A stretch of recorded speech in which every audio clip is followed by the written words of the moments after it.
Welcome back, children.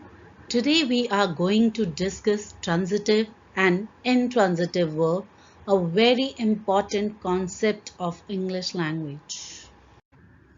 But before that, let's recapitulate verb very quickly.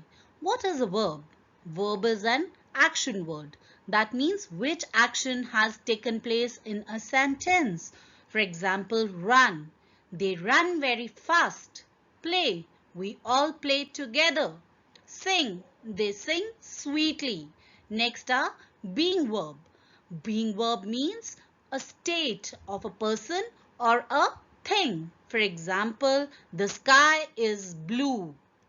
I am a girl. They are very happy. He was absent yesterday. They were happy. He has been cheated. Possession. They show possession. Has. She has a beautiful doll. Have. I have curly hair. Had. They had nice pens. Transitive verb. Now, what is a transitive verb? Transitive verb is a verb which requires an object after it to complete its sense. Children, when there is no object after a verb and it doesn't make any sense, then it is known as a transitive verb. Let's look at some examples. The man killed. Now who's doing the action here? The man. That means the man is a subject. And which action has taken place? Killed. So killed is our verb. But my dear children, what did the man kill? We didn't get any answer here. And the sentence is incomplete. The man killed. What did he kill? He killed a snake. That's why a snake is an object. We have an object here. Therefore, it is transitive verb. Remember, object is always a noun. Now look at the next sentence. Tarun pulled. Who's doing an action? Tarun, obviously. So Tarun is our subject. And which action has been taken place here? Pulled. So pulled is your verb. And guess, what did Tarun pull?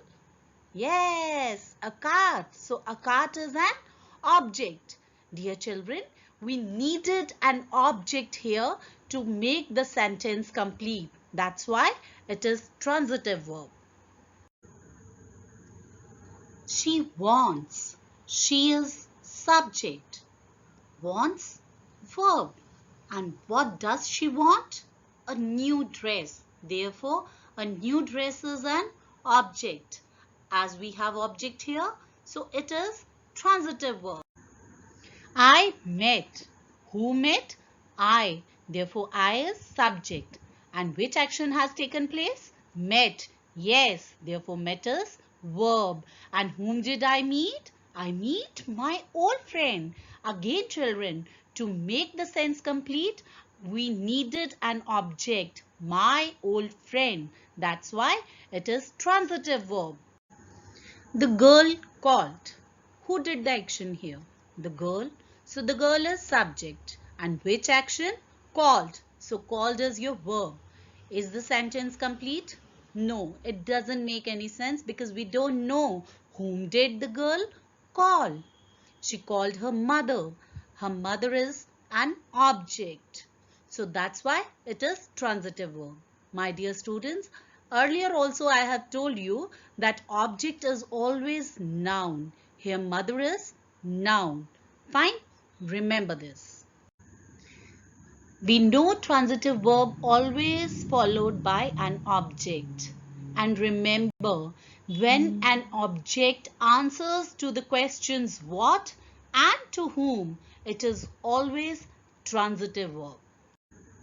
Next type of verb is intransitive verb. And remember, a verb which doesn't require an object after it to complete its sense is called an intransitive verb.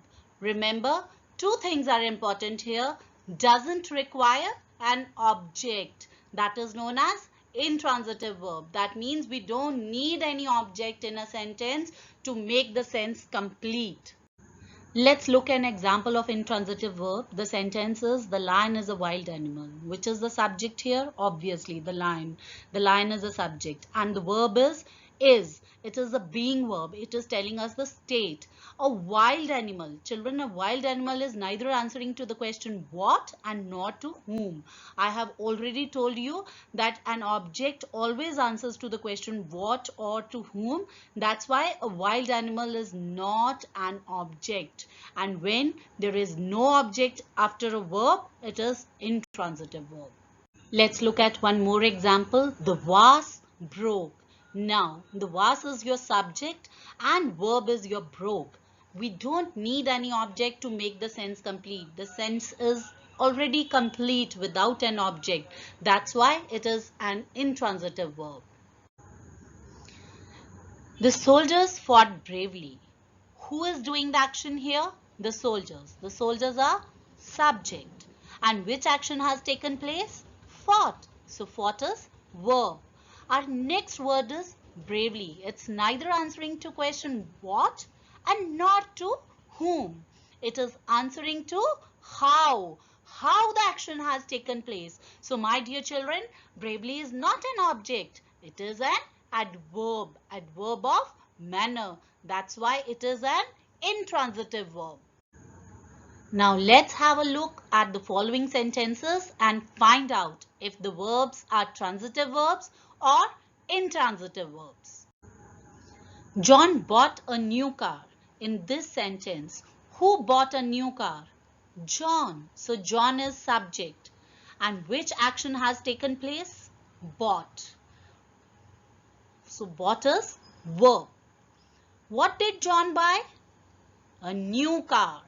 We have an object. It is answering to the question what. That's why bought is transitive verb. She is painting nicely. Who's painting? She. So she is subject. And the action is painting.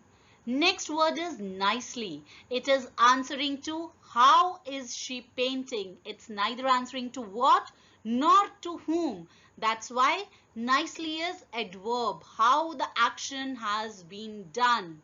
Nicely. That's why it is intransitive verb because nicely is not an object. Kids will read a book. Who will read a book? Kids. So kids is subject. Action is will read. And what will kids read? A book. So a book is an object. We have an object here. That's why will read is transitive verb. Birds fly in the sky. Who fly? Birds. Birds is subject. The action is fly. And the next part, in the sky, it is answering to where. Where does the birds fly? In the sky. So that's why it is not an object because it's neither answering to what and nor to whom. That's why fly is intransitive verb. Diya became sad. Action is done by Diya. So Diya is your subject. Became is your verb. And our next word, sad. I have told you, object is always a noun, but sad is adjective. That means sad is not an object. That's why became is intransitive verb. I hope the concept is clear to you. Thank you for watching. Bye bye. Take care.